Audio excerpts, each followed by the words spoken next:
I didn't shout. I didn't argue. I didn't storm over to her house or threaten her like people expect in these situations. I stayed completely silent, and that silence confused her more than any insult ever could. Because sometimes the most satisfying revenge doesn't begin with anger. It begins with patience. All I did was water my plants, and by the time she realized what was happening, it was already too late. Before this story goes any further, let me say this. If you've ever had someone disrespect your space, ignore your boundaries and laugh like you were powerless to stop them, then hit that like button, subscribe to the channel, and stay till the end. Because this isn't one of those revenge stories where fists fly or cops get called. This is the kind of revenge that feels slow, quiet, and inevitable. The kind that makes the other person change their behavior without you ever having to raise your voice. I've always believed that a home isn't just walls and a roof. A real home is peace. It's routine. It's the comfort of knowing that the small world you've built around yourself is safe.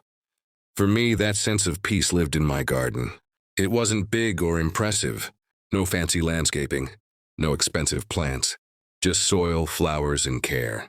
Every morning before the noise of the day started, I'd step outside with a watering can, feel the cool air, and lose myself in something simple and honest.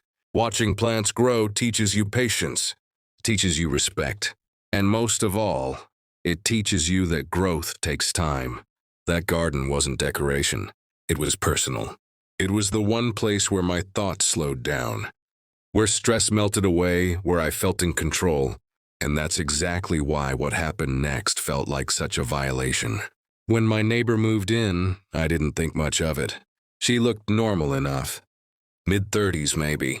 Always on her phone. Always distracted. The kind of person who walks like the world should naturally make room for her. She had a big dog too. Strong, energetic. Clearly not the kind of dog you just let roam without supervision.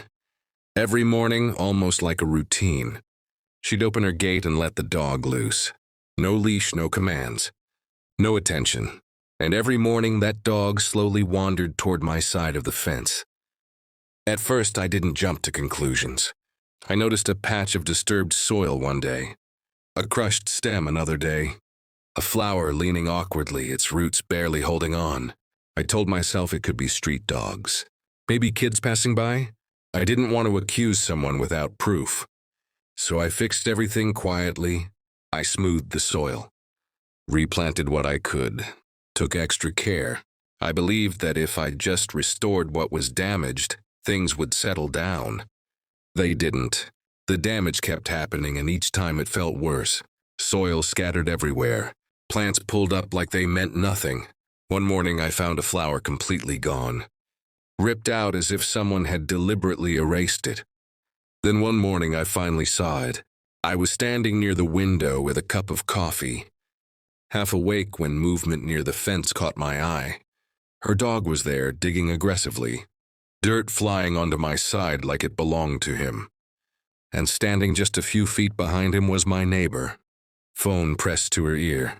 Laughing, smiling, completely unbothered. She saw what her dog was doing. She knew exactly where it was happening. And she chose not to stop it. In that moment, it became painfully clear. This wasn't an accident. This wasn't ignorance. This was indifference mixed with entitlement. My space didn't matter to her. My effort didn't matter. And whatever quiet respect I thought neighbors owed each other clearly didn't apply in her world. I didn't confront her right away. I stood there longer than I should have, watching dirt fly, feeling my jaw tighten, my grip on the coffee cup grow harder. I could already imagine how it would go. I'd say something politely. She'd shrug, maybe laugh, maybe pretend it wasn't a big deal. And somehow I knew I was right. Because when I finally did speak to her later that day, calmly, respectfully, she barely even looked at me. She smiled, laughed a little, and said, "Dogs do these things." Like that explained everything. Like that erased the damage. Like that absolved her of responsibility. Then she turned back to her phone, conversation over. That laugh stayed with me long after she walked away. Not because it was loud, but because it was dismissive, because it said without words that she didn't think I'd do anything about it. And she was right about one thing. I wasn't going to fight her, but I was done letting her win. And that's when I stopped talking and started planning. After that laugh, I tried to convince myself to let it go. I told myself it wasn't worth the stress, that getting worked up over a few plants was childish, that there were bigger problems in life. But that's the lie people tell themselves. When they're slowly being pushed out of their own space, disrespect doesn't arrive loudly. It creeps in quietly, testing how much you're willing to tolerate before you finally break. The next morning, the routine repeated itself. Gate opened, dog released, no leash, no command, no correction. I watched from a distance as the dog wandered, unchallenged, toward my side of the fence like it had done this 100 times before. And maybe it had. Maybe this wasn't new at all. Maybe I'd just been too patient for too long. I stepped outside again, heart pounding harder than I wanted to admit. I reminded myself to stay calm, to stay reasonable, to be the adult in the situation. I walked over and spoke to her one more time, my voice steady, my words careful. I told her plainly that her dog was damaging my plants and that I needed her to keep it away from my side. I wasn't rude. I wasn't aggressive. I didn't accuse. I asked. She barely reacted. She glanced at me, then back at her phone, and let out that same small laugh, the one that wasn't funny at all. Dogs do these things, she said again, like she was reciting a line she'd already practiced. Then she shrugged, as if the conversation had already gone on longer than she deserved, and turned away. That was it. No apology. No attempt to call the dog back. No acknowledgement that she'd hurt me at all. I stood there for a few seconds longer than necessary, staring at her back, feeling something heavy settle into my chest. It wasn't anger anymore. It was clarity. She wasn't going to change. Not because she didn't understand the problem, but because she didn't care. And the worst part wasn't the damage to my garden. It was the way she treated me like I didn't matter enough to deserve even basic respect. Over the next few days, things got worse. I repaired the garden again, hoping maybe physical barriers would succeed where conversation failed. I installed a small fence, low but visible, clearly marking the boundary. It took time and effort, but I told myself it would be worth it if it finally stopped the problem. For a moment, I felt a flicker of hope. That hope didn't last. Somehow, every time her dog came out, it still ended up on my side. The fence didn't matter.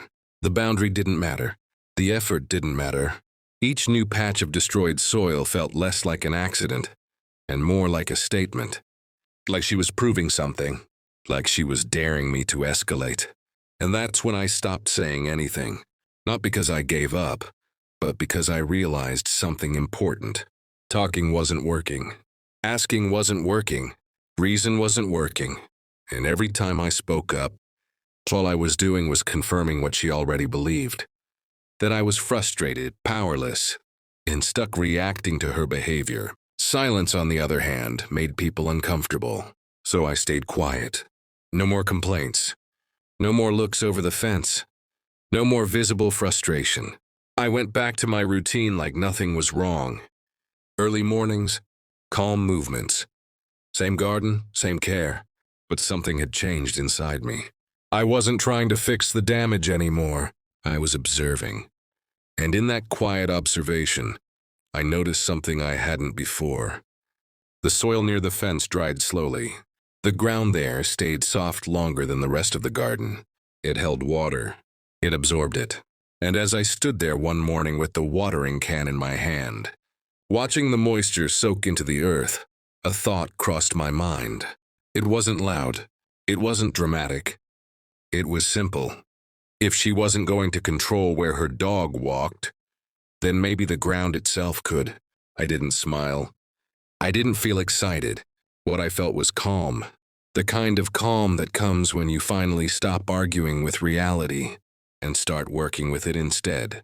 That morning, I watered my plants a little longer than usual.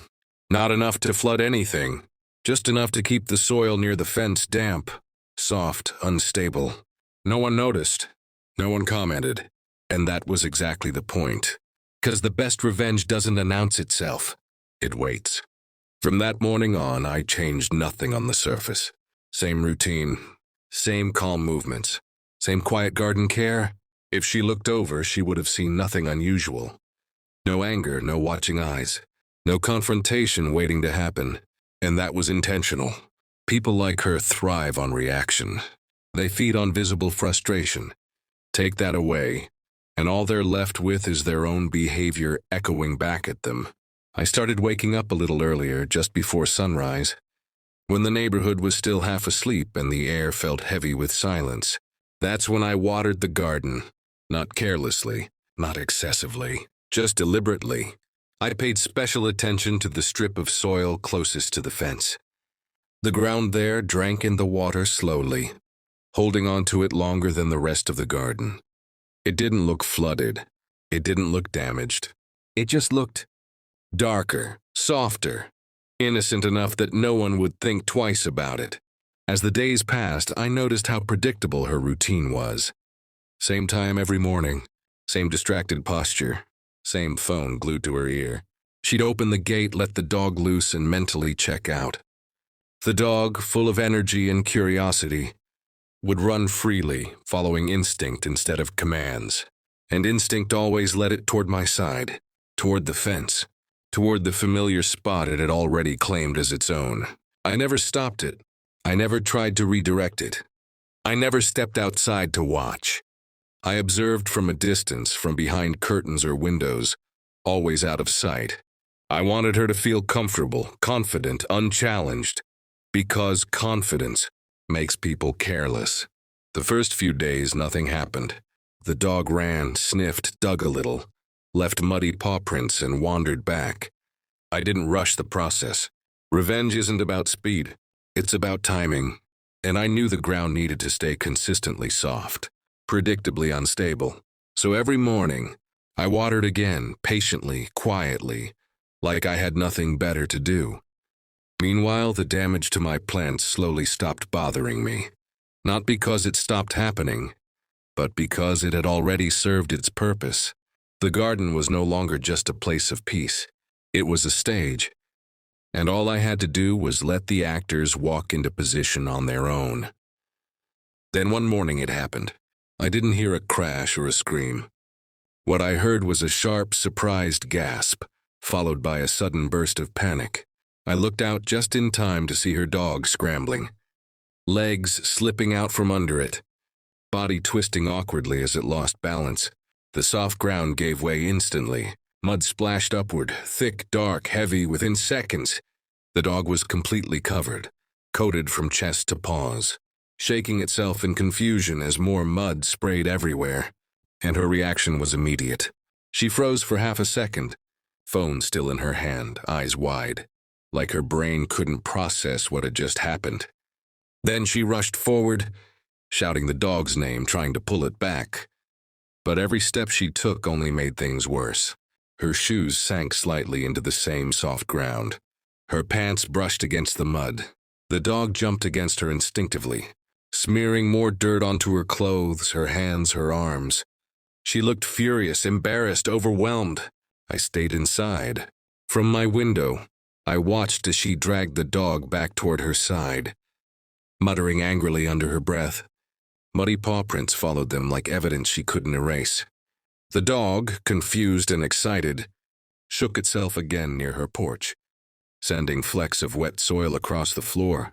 Her clean, orderly morning had turned into chaos in under a minute. That should have been the end of it, but it wasn't. The next day she did the same thing. Same gait, same distraction, same confidence. And again the ground betrayed her. Another slip. Another muddy disaster. This time she shouted louder. This time she cursed. This time she looked around, as if searching for someone to blame. But there was no one there. No confrontation, no accusation. Just wet soil doing exactly what wet soil does. By the third time, the pattern became impossible to ignore. I could see it in her posture. The hesitation, The way she slowed down near the fence. The way she watched the dog more closely. The laughter was gone. The casual shrug replaced by irritation and suspicion. And yet she still didn't say anything to me. Because how could she? What was she going to accuse me of? Watering my own garden? Each muddy incident chipped away at her sense of control. Each ruined morning added to her frustration. And with every passing day, her behavior changed. The dog spent less time near my side. The leash came out more often. Commands replaced indifference. And all the while I said nothing. No smug looks. No comments. No victory lap. Because the most powerful part of all of this wasn't the mud. It was the realization slowly sinking in that the situation had flipped. She wasn't in control anymore. She was reacting, adjusting, learning boundaries the hard way, and I hadn't raised my voice once. After the third muddy incident, something changed in her. It wasn't dramatic or loud, but it was visible if you paid attention. People like her don't explode right away. They unravel slowly. The confidence that once made her careless began to crack. Replaced by irritation and suspicion, she still opened her gate every morning, but now she did it with hesitation. Her eyes scanned the ground. Her phone stayed in her hand, but she wasn't really listening anymore. She was watching. I noticed it from a distance. The way her steps slowed near the fence. The way she pulled the dog back a little too late. Like she was trying to pretend she'd been in control all along. The laughter was gone completely. That casual, dismissive smile that once felt like an insult had vanished. In its place was tension, tight shoulders, sharp movements, the kind of body language that comes from someone who feels cornered but doesn't know why. The dog felt it too. Animals always do. It became more cautious, sniffing the ground longer before running, hesitating where it once charged forward without thinking.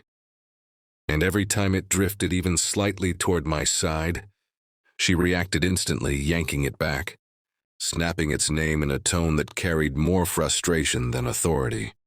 It wasn't about training anymore. It was about fear. Fear of another ruined morning. Fear of losing control again. What fascinated me most was that she never said a word to me. Not once, no accusations, no complaints, no confrontation. She couldn't, because doing so would require admitting something she wasn't ready to face. That the problem had never been my garden. It had always been her behavior. And now, for the first time, that behavior was costing her something real. Each muddy incident had consequences she couldn't laugh off. Time wasted cleaning the dog, floors scrubbed, clothes ruined, the smell of wet soil lingering longer than it should. These were small inconveniences, sure, but they stacked up quickly. And when small inconveniences repeat every morning, they stop feeling small. They become personal. I could see the exhaustion setting in, the irritation that lingered even after the mess was cleaned up. The way she slammed her door a little harder than before. The way she avoided looking toward my side entirely, as if acknowledging it might somehow make things worse. Her world, once comfortably predictable, had developed a variable she couldn't control, and nothing unsettles a person like that. Meanwhile, my garden began to recover. With the dog spending less time near the fence, the damage slowed. New leaves held their shape. Stems stayed upright. The soil settled into a healthier balance. It felt almost poetic. The same care that had once been exploited was now quietly restoring what had been taken.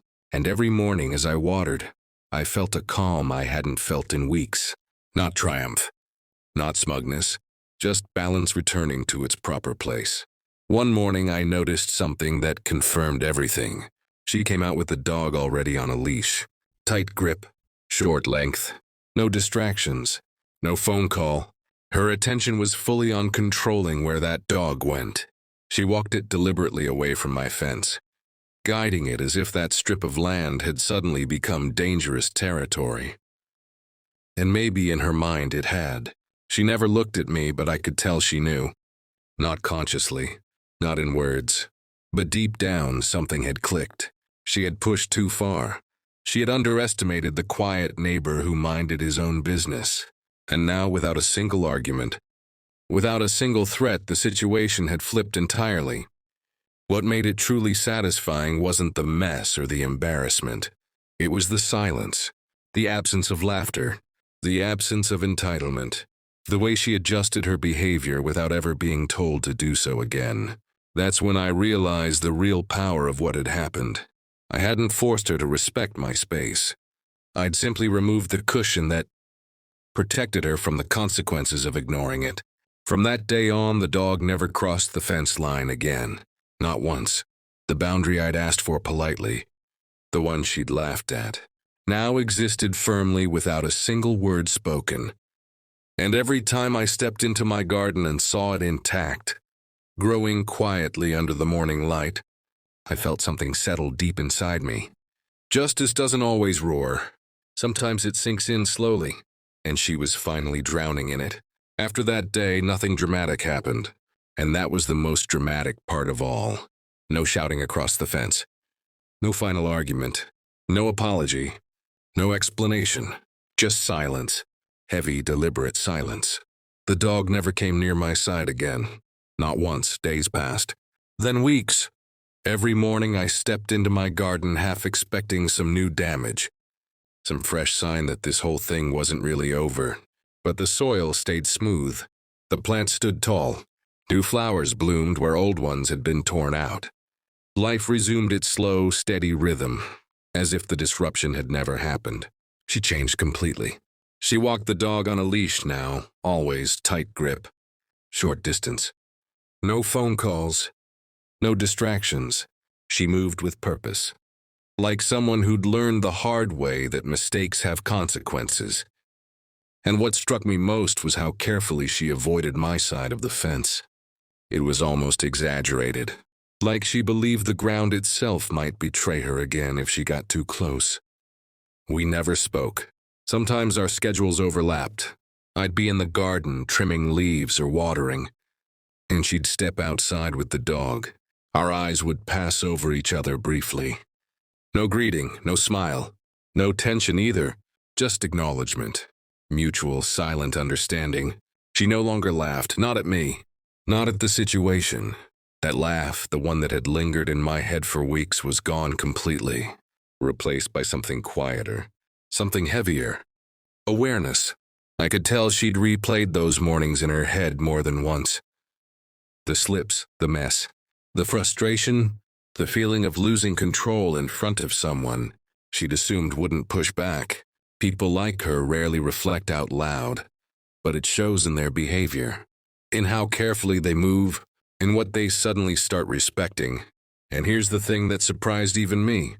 I didn't feel proud in the way you'd expect. There was no rush of adrenaline, no urge to brag or replay it in my mind like a victory montage. What I felt was relief, deep, quiet relief. The kind that settles into your bones when something unfair finally corrects itself, when balance returns without chaos. My garden became peaceful again, not just physically but emotionally. I could stand there in the mornings without that tight feeling in my chest, without watching the fence like a guard on duty, without preparing myself for another small loss I'd have to quietly fix. The space was mine again, in the way it should have been all along. And the most important part? I never broke a rule. I never raised my voice. I never crossed a boundary. All I did was stop protecting someone else from the consequences of their own actions. That's what real revenge looks like sometimes. It doesn't explode. It doesn't announce itself. It simply allows reality to do what it was always going to do once you stop interfering. I realized something standing there one morning, watering my plants as the sun came up. People who laugh at your boundaries aren't confident. They're comfortable. Comfortable because nothing has ever forced them to change. Take that comfort away, even gently, and they crumble under the weight of their own behavior. She learned that lesson without a single argument. And I learned something too. You don't always need to fight to win. You don't always need to explain yourself. And you definitely don't need permission to protect what's yours. Sometimes the strongest thing you can do is stay calm, stay quiet, and let someone walk straight into the consequences they thought would never catch up to them. So if you're listening to this and thinking about that person in your life who keeps crossing your line, who keeps laughing because you haven't pushed back yet, remember this story. Remember that justice doesn't always wear a loud face. Sometimes it looks like patience. Sometimes it looks like silence. And sometimes it looks like wet soil early in the morning. If this story gave you that slow, satisfying feeling in your chest, hit the like button. Subscribe for more real, emotionally charged revenge stories like this one. And tell me in the comments, what's the quietest revenge you've ever witnessed or imagined? Because sometimes the softest moves leave the deepest impact. And as always, stay patient, stay observant, and never underestimate the power of letting people reveal themselves.